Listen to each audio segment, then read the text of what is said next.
4 दिसंबर 1971 की रात को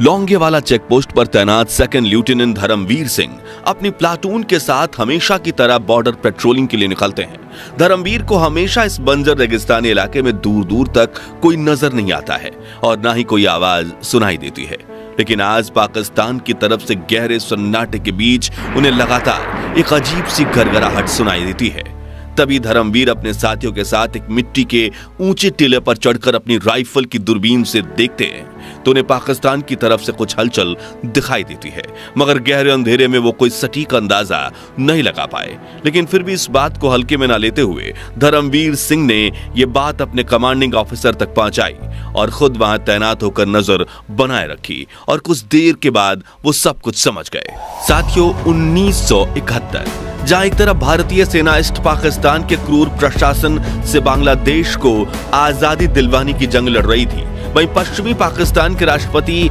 याह्या खान भारत से राजस्थान का बड़ा हिस्सा छीनने की साजिश रच रहे थे। दरअसल पाकिस्तान ये जानता था कि उसके लिए ईस्ट पाकिस्तान में चल रही इंडो पाक जंग में जीतना नामुमकिन है, इसलिए वहां के अधिकारियों ने ये प्लान बनाया कि हम वेस्ट पाकिस्तान के बॉर्डर से भारत पर हमला करेंगे और एक बड़े इलाके को कब्जे में लेकर ईस्ट पाकिस्तान में भारतीय सेना को घुटने टेकने पर मजबूर कर देंगे। मगर भारत ने कश्मीर बॉर्डर पर अपनी सिक्योरिटी को बिल्कुल टाइट रखा था। ऐसे में पाकिस्तान की नजर पड़ी राजस्थान में मौजूद लौंगेवाला चेक पोस्ट पर। उस वक्त धार मरुस्थल के बीचों बीच मौजूद इस चेक पोस्ट के चारों तरफ गर्म हवाएं, रेत के टिले और सूखे हुए पेड़ों के अलावा कुछ नहीं था। ये चेक पोस्ट वैसे तो बॉर्डर सिक्योरिटी फोर्स की निगरानी में ही रहता था, लेकिन जब भी देश के ऊपर कोई संकट मंडराता तो यहाँ पर इंडियन आर्मी की एक बटालियन को तैनात कर दिया जाता। उसी साल भी इस पोस्ट की निगरानी भैरव सिंह राठौर कमान में बीएसएफ के 6 से 7 जवान कर रहे थे।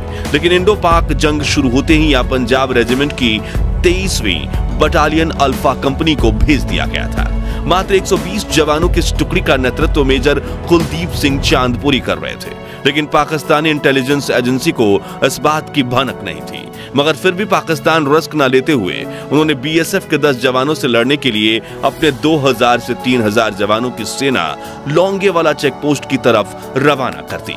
तो फिर भारत में घुसपैठ करने का पाकिस्तान का यह मिशन फेल हो गया। कैसे हमारे 120 जवानों ने खुद से 18 से 20 गुना बड़ी सेना को धूल चटा दी, और आखिर क्यों पाकिस्तानी ब्रिगेडियर को अपनी सेना लेकर उल्टे पैर अपने मुल्क लौटना पड़ा, जानेंगे बैटल ऑफ लौंगेवाला की इस ऐतिहासिक कहानी में। अब दोस्तों, उस वक्त भारतीय फौज ईस्ट पाकिस्तान में बांग्लादेश की आजादी का जंग लड़ रही है, इसलिए वेस्ट में राजस्थान को अपने कब्जे में लेने के लिए पाकिस्तान ने 3000 जवानों के साथ 60 T-59 और शर्मन टैंक्स, 500 से ज्यादा व्हीकल्स, मिसाइल लॉन्चर्स और 5 हाई रैंकिंग ऑफिसर्स भेजने का डिसीजन लिया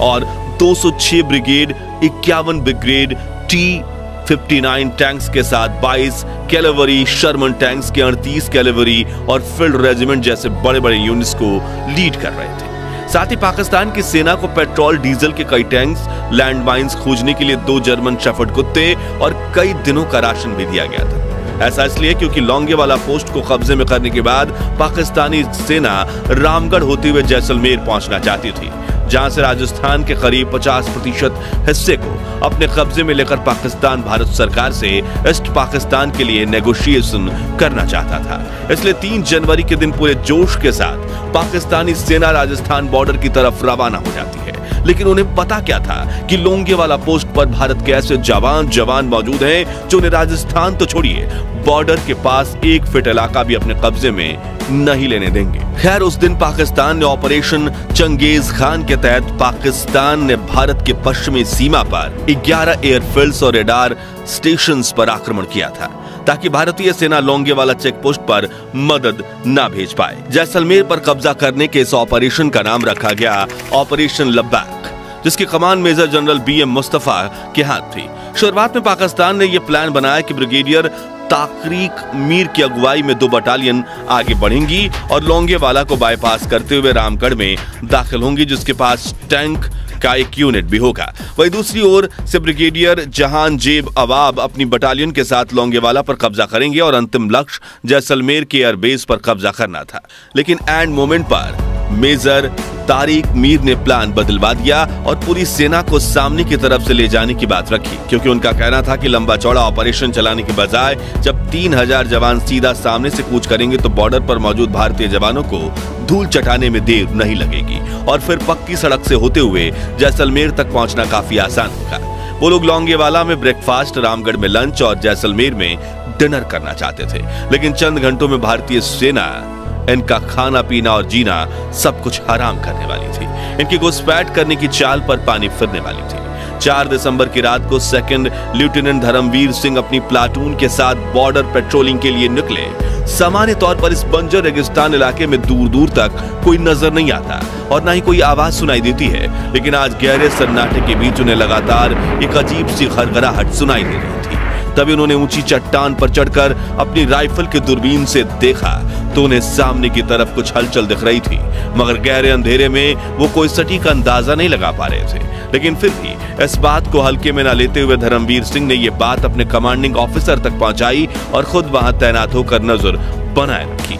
यहाँ लौंगेवाला बेंच पर मेजर चांदपुरी को जब ये खबर मिली तो उन्होंने ऐसा निर्णय लिया जिसने भारतीय सेना के इतिहास में वीरता की परिभाषा बदल दी। उन्होंने अपने बटालियन के 120 सैनिकों के साथ इमरजेंसी मीटिंग की और उस मीटिंग के दौरान उन्होंने कहा कि सामने से हजारों दुश्मन हमारी तरफ तेजी से बढ़ रहे हैं, लेकिन हमारे पास सिर्फ 2 machine gun, 2 mortar, 4 anti tank rocket launcher, 2 jeep mounted recoilless rifle, हर सैनिक के पास एक राइफल और कुछ बख्तरबंद गाड़ियां हैं, मगर फिर भी मैं दुश्मन के सामने अपनी पूरी ताकत से लड़ूंगा, क्योंकि ये भारत माँ और पंजाब रेजिमेंट की अल्फा कंपनी की इज्जत का सवाल है। मगर आप में से कोई अपने कदम पीछे लेना चाहता है तो अभी ले सकता है, लेकिन मेजर की पूरी कंपनी तो दिलेर थी, पीछे हटने का ख्याल भी किसी के जहन में नहीं आया। मेजर चांदपुरी ने इस हमले की खबर हाई कमांड को दे दी, लेकिन वो भी सुबह तक मदद पहुंचाने में असमर्थ थे, क्योंकि चारों तरफ छाए कोहरे में एयरफोर्स के फाइटर जेट्स का उड़ना नामुमकिन था।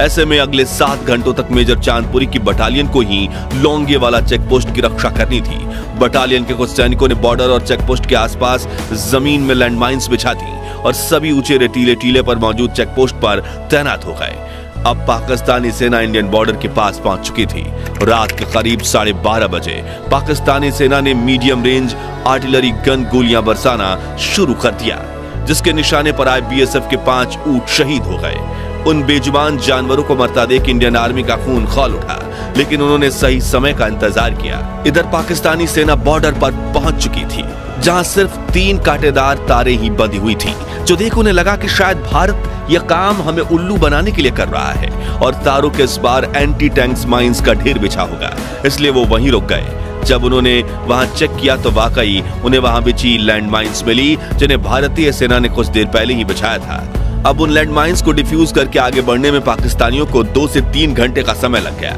जहां मेजर चांदपुरी भी वही चाहते थे। सुबह मदद आने से पहले हम पाकिस्तानी सेना के समूह को लौंगेवाला चेकपोस्ट पर ही रोक कर रखें, इसलिए रात के करीब 2:30 बजे मेजर चांदपुरी ने अपनी बटालियन में मौजूद रेकोइलेस गन्स वाली 2 जीपों को लौंगेवाला पोस्ट पर तैनात कर दिया। वहीं दूसरी तरफ पाकिस्तानी सेना सभी लैंडमाइंस को डिफ्यूज करके लौंगेवाला पोस्ट की तरफ बढ़ रही थी, लेकिन उनकी सबसे बड़ी मूर्खता थी T-59 और शर्मन टैंक्स को जंग का मेन हथियार बनाकर थार के रेगिस्तान में लेकर आना, क्योंकि इस पतली मिट्टी पर इन टैंक्स के आगे बढ़ने की रफ्तार बिल्कुल कम हो चुकी थी। मगर फिर भी कछुए की चाल से आगे बढ़ते हुए सुबह 4 बजे पाकिस्तानी सेना लौंगेवाला चेकपोस्ट के बिल्कुल पास पहुंच गई और उन्होंने चेकपोस्ट की चारों तरफ घेरा बना लिया। ऊपर चेकपोस्ट पर मौजूद भारतीय जवान ये समझ चुके थे कि वो 100-200 नहीं बल्कि कम से कम 2000 पाकिस्तानियों के बीच फंस चुके हैं, यानी करीब एक भारतीय सिपाही के सामने पाकिस्तान के 17 सिपाही। लेकिन वो कहते हैं ना, जंग हथियारों से नहीं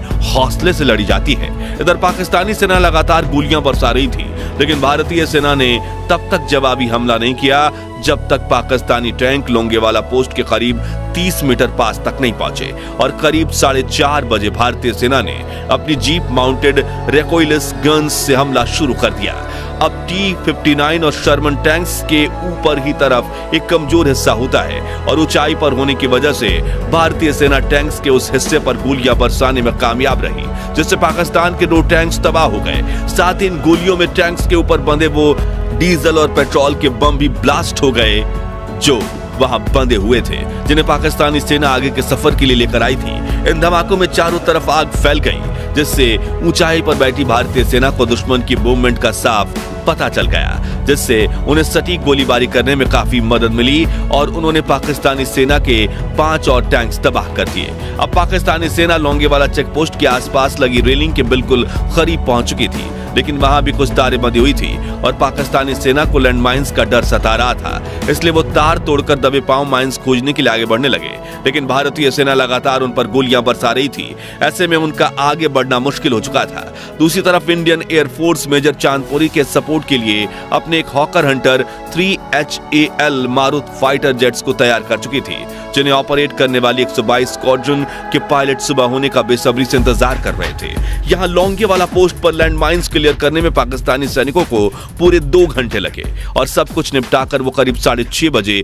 आगे बढ़ने की कोशिश में जुट गए। लेकिन जहां एक तरफ पोस्ट से भारत के 120 जाबाज सिपाही गोलियों की बारिश कर रहे थे, वहीं सूरज की पहली किरण के साथ भारत के 4 फाइटर जेट्स भी लोंगेवाला पोस्ट पर पहुंच गए और करीब 7:30 बजे आसमान से बम बरसाकर उन्होंने पाकिस्तान के 6 टैंक्स तबाह कर दिए। वहीं अब तक पाकिस्तानी सेना के 100 से ज्यादा सैनिक मारे जा चुके थे, लेकिन फिर कुछ मिनटों के लिए भारत के फाइटर जेट्स गायब हो गए, जिससे पाकिस्तानी सेना को लगा कि शायद वो फ्यूल और हथियार लेने के लिए जैसलमेर गए हों। लेकिन तभी चारों जेट्स वापस आए और उन्होंने फिर एक बार आसमान से कहर बरसाया, जिससे दुश्मन की 206 ब्रिगेड,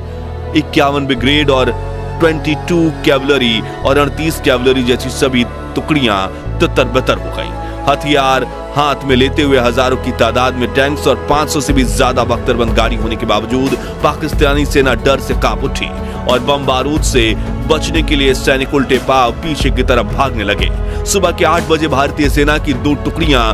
लोंगेवाला बॉर्डर पर पहुंच चुकी थी। करीब 9 बजे पाकिस्तानी सेना की 2 टुकड़ियों ने अपोजिट डायरेक्शन से लोंगेवाला पोस्ट पर हमला करने की नाकामयाब कोशिश की, लेकिन वो फेल रहे। वहीं उनके 40 टैंक्स भी तबाह हो चुके थे, जो देख ब्रिगेडियर तारिक मीर ये समझ चुके थे कि यहां उनकी दाल नहीं गलने वाली, इसलिए उन्होंने ऑपरेशन लबाक को वहीं रोक दिया और पाकिस्तानी सेना रेत के टीलों के पीछे छिपते छिपाते फिर से पाकिस्तानी बॉर्डर क्रॉस करके अपने वापस मुल्क भाग गई। यहाँ इंडियन फाइटर जेट्स की नजर में न आने के लिए उन्होंने करीब अपनी 300 गाड़ियां तो लोंगेवाला पोस्ट के पास ही छोड़ दी, जबकि 200 गाड़ियां भारत के जवाबी हमले में राख हो गई थी। इस तरह बैटल ऑफ लोंगेवाला में भारत की जीत हुई और राजस्थान के बड़े हिस्से को अपने कब्जे में लेने की साजिश करने वाले पाकिस्तानियों को रेगिस्तान में धूल चाटनी पड़ी। इस जंग में 2 भारतीय सैनिक, 5 ऊंट शहीद हुए, साथ ही एक चोंगा अटैक व्हीकल और एक मिसाइल लॉन्चर डिस्ट्रॉय हुआ, जिसमें से एक जवान लैंडमाइन बिछाते हुए शहीद हुए थे और दूसरे जवान रिकॉइललेस राइफल वाली जीप चलाते हुए। यानी पाकिस्तानी सेना खुद तो भारत के एक भी सैनिक को छू तक नहीं पाई थी, जो हमारे लिए काफी गर्व की बात है। जबकि भारतीय सेना के जाबाजों ने पाकिस्तानी सेना के 200 हमलावरों को मार गिराया था, 36 टैंक्स डिस्ट्रॉय किए थे और पाकिस्तानी सेना अपने 500 डिस्ट्रॉयड व्हीकल्स तो सरहद पर ही छोड़कर उल्टे पांव भाग निकली थी। इस तरह भारतीय सेना ने पाकिस्तान के बुरे मंसूबों पर पानी फेर दिया और अपने साहस के दम पर इस मुश्किल जंग में विजय प्राप्त की। तो दोस्तों, अगर आपको मेजर कुलदीप सिंह चांदपुरी और उनकी पंजाब रेजिमेंट के सैनिकों पर गर्व हो तो कमेंट बॉक्स में जय जवान जय हिंदुस्तान जरूर लिखिए। वीडियो पसंद आई हो तो इसे लाइक और शेयर करके बैटल ऑफ लोंगेवाला की ये अनसुनी कहानी हर भारतीय तक पहुंचाइए और ऐसी ही दिलचस्प वीडियो देखते रहने के लिए चैनल को सब्सक्राइब करके पास वाली घंटी जरूर बजा दीजिए। जय हिंद, जय भारत।